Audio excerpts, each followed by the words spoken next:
बोला गया है कि बीमा वाहक भी ये बेच पाएगा। वाहक वो स्पेशली इसके लिए ला रहे हैं, तो बीमा वाहक एक पोर्टल ला रहे हैं, ये उसके थ्रू बेचेगा। तो एक्सपेक्टेड है कि ये प्रोडक्ट जो है सबके लिए ओपन होगा, बट गाइडलाइन नहीं आई है अभी।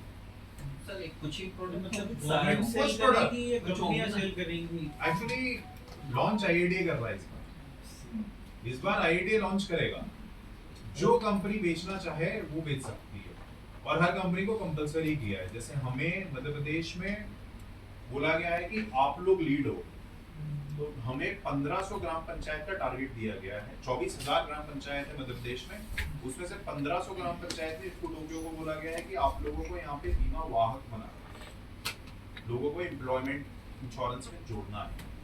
और हर इंश्योरेंस कंपनी को, अभी 16 तारीख को हम लोग एक यहीं पे भोपाल में प्रोग्राम कर रहे हैं, उसमें हर इंश्योरेंस कंपनी के हो सकता है कोई रीजनल हेड है, कोई जोनल हेड है, उन लोगों को बुलाया है और उनको हम टारगेट देने वाले हैं। इफ्को की तो चौपाल ही है ना पंचायत। बीमा वाहक मतलब वो इफ्को की है सर, मतलब हमारी पेरेंट कंपनी की। बीमा वाहक मतलब वो एक किस्म का इंटरमीडिएटरी है, उसमें क्वालिफिकेशन 5th पास रखा गया है। और ग्राम में मतलब गांव में जो है वहाँ पे हमें लोगों को तैयार करना है। तो बेसिकली एक वो जो नारा आया है इंश्योरेंस फॉर ऑल, हर घर, हर व्यक्ति और हर वस्तु का बीमा, उसको लेके ये चल रहा है। अच्छा, मतलब उसमें हम लोगों को कोई रोल नहीं रहेगा सर, रहेगा।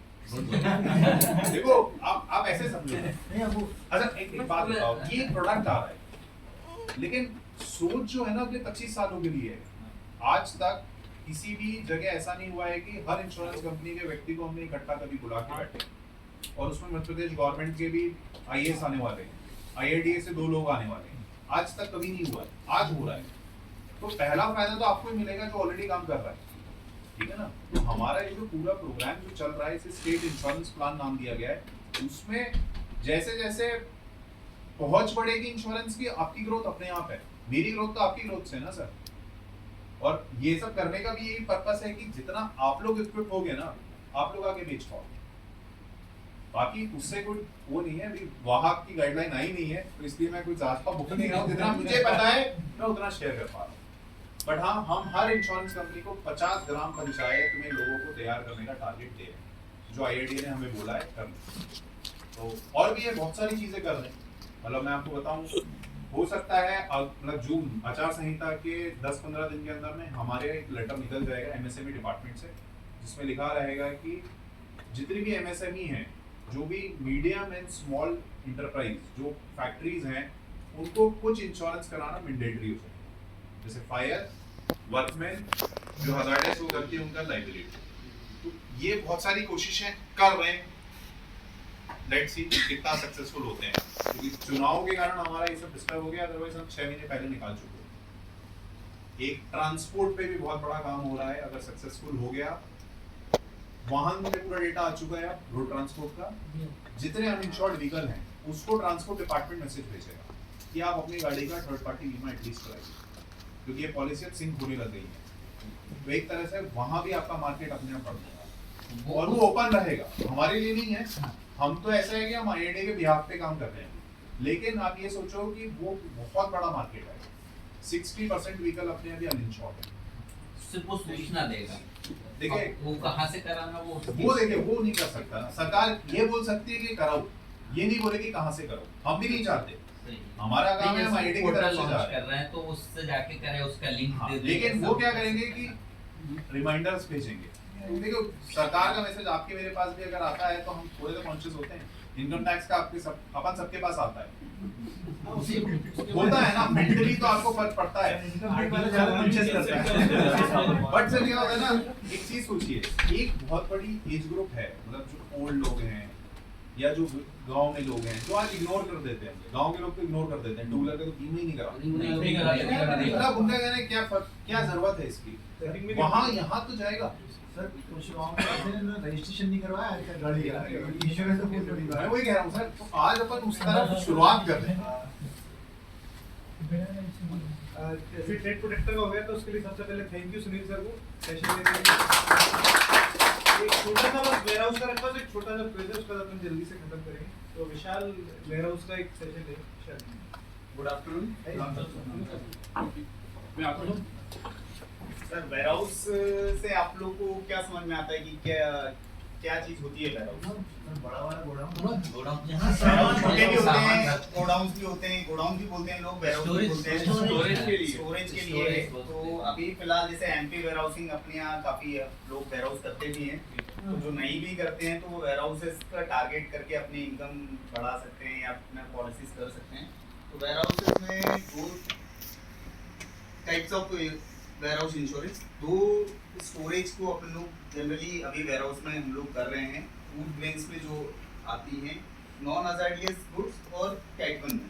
तो नॉन हजार्डियस में अपना जैसे गेहूँ, दाल, चावल, अगर ये अपन करते हैं तो non hazardous category simple language में अपन देखें तो जनरली एमपी में गेहूँ की कैपेसिटी ज़्यादा होती है, तो गेहूँ अपन उसमें नॉन हजार्डियस में ले सकते हैं। और कैटवन में अपने ऑयल सीड्स वाली जो फसल्स होती हैं जैसे सोयाबीन, सरसों, इस तरीके की कैपेसिटी को अपन कैटवन में लेंगे, ये सब दलहन चना भी नॉन हजार्डियस में आता है। Non hazardous.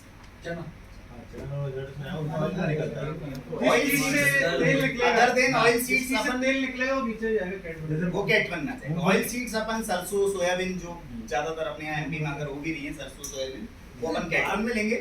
बारदाना जो है बारदाना तो दोनों चीज में रहता है। वो दोनों में होता है, पर उसकी सम इंश्योर्ड की कैपेसिटी या अपन 5% तक नॉन हजार्डियस में ले सकते हैं। तो वो बारदाना अगर कैटवन में आता भी तो वो 5% से ज्यादा उसकी कॉस्ट होती नहीं है, क्योंकि वो नॉन हजार्डियस में ऑटोमेटिक कवर होता है बारदाना जितना होता भी है। अगर आप उसकी सम इंश्योर्ड की बोरी वगैरह बोरे जो होते हैं खाली हुए हैं या स्टॉक खाली हो रहा है या फिर उसका वेयरहाउस ही होगा तो बारदाना वो नीचे आएगा।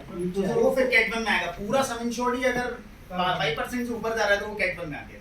अगर 1 करोड़ की 1 करोड़ का स्टॉक है, उसमें 5% की लिमिट के ऊपर अगर जा रहा है तो वो फिर कैटवन में ही आता है, क्योंकि 5% तक की कैपेसिटी को ही हम लोग नॉन हजार्डियस उसमें अपन ले सकते हैं, हजार्डियस कैपेसिटी को।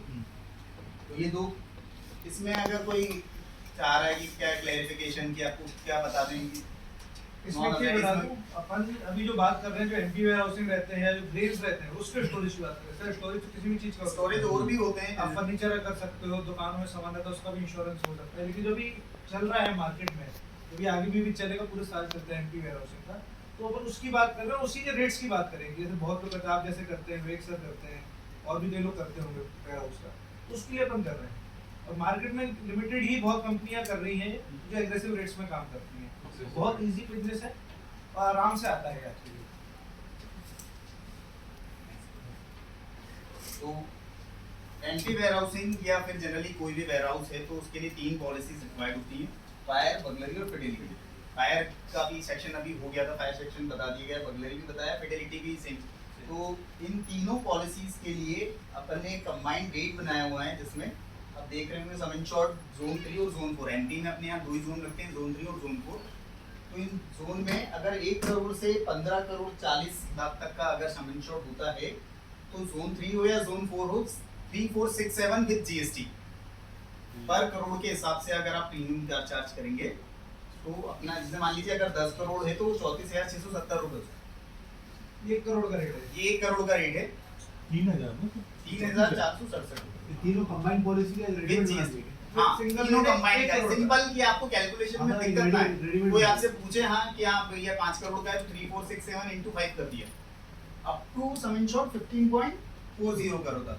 जहाँ 15 करोड़ 40 लाख से ऊपर का सम इंश्योर्ड जा रहा है वहाँ पर रेट और डिक्रीज हो जाएगी। जोन 3 में वो 2995 हो जाएगा और अबव 16.40 पे वो 2847। तो आप ये क्लिक करके रख सकते हैं इजीली। आप कोई वेयरहाउस से आपको सम इंश्योर्ड पूछे, आप वो बहुत से लोग ऐसा भी होता है बता दें 15 करोड़ 40 लाख का है या 10 करोड़ 20 लाख का है, तो 10.20 into ये रेट कर दोगे आप। मैक्सिमम डिस्काउंटेड रेट ये मैक्सिमम डिस्काउंट इजी है बहुत, इसके लिए कोई गुंजाइश नहीं। ये मैक्सिमम फुल इसका कोई नहीं है। मैक्सिमम डिस्काउंट पे हम लोगों ने जो जो approval 15 करोड़ से extra ऊपर का approval रेट लेके रखा है, हो। कोई मार्केट में आपको दे ही नहीं रहा। तो जनरली आप एक मैसेज बना के भी अपने क्लाइंट्स को या फिर नॉन warehouses हजार्डियस के में- रेट है। अच्छा, हजार्डियस के रेट अलग। ये नॉन हजार्डियस के हजार्डियस में वही है। हजार्डियस में आप लोग हमसे सम इंश्योर्ड बता के आप लोग प्रीमियम कंफर्म कर सकते हैं, क्योंकि उसमें फिर डिपेंड करता है डिस्काउंट कितना है, सम इंश्योर्ड कितना है। और लोकेशन क्या है और स्टॉक क्या है, क्लेम हिस्ट्री पे भी डिपेंड करता है उसका। जनरली नॉन हजार्डियस कैपेसिटी के लिए ये रेट है, तो आप ये बता सकते हैं। ये आपको शेयर भी कर देंगे हम लोग सभी लोग मैसेज में। मतलब 1 करोड़ का स्टॉक है तो उसका प्रीमियम 3467 है। हाँ, फायर बगलरी फिटिलिटी ये स्टॉक के लिए। हाँ। अगर बिल्डिंग है तो फिर तो 2548 प्लस जीएसटी मतलब 3000 रुपए का करीबन 1 करोड़ की बिल्डिंग पे मतलब फेडरेटिव बर्गलरी का रेट थोड़ा कम हो जाएगा। जी। बगलरी फिटिलिटी उसमें होती नहीं है जनरली बिल्डिंग में। बिल्डिंग का फायर रेट आप ले सकते हैं। ये स्टॉक के लिए है। और वेयरहाउस में अगर किसी को कुछ क्लैरिफिकेशन चाहिए या वेयरहाउस में किसी को फिडिलिटी कितने परसेंट है? फिडिलिटी 10% समीक्षा होता है। तो इसमें फिडिलिटी कैसे काम करेगी? फिडिलिटी इसमें तो बहुत कम लोग शायद एक दो जन ही होते हैं इसमें, तो कितने भी ले सकते हैं? वेयरहाउस में नहीं, उसमें मैक्सिमम अगर अपन हम लोगों ने जो रेट निकाला हुआ है 5 एम्प्लॉइज के लिए, और होते भी हैं इतने एम्प्लॉइज होते भी हैं।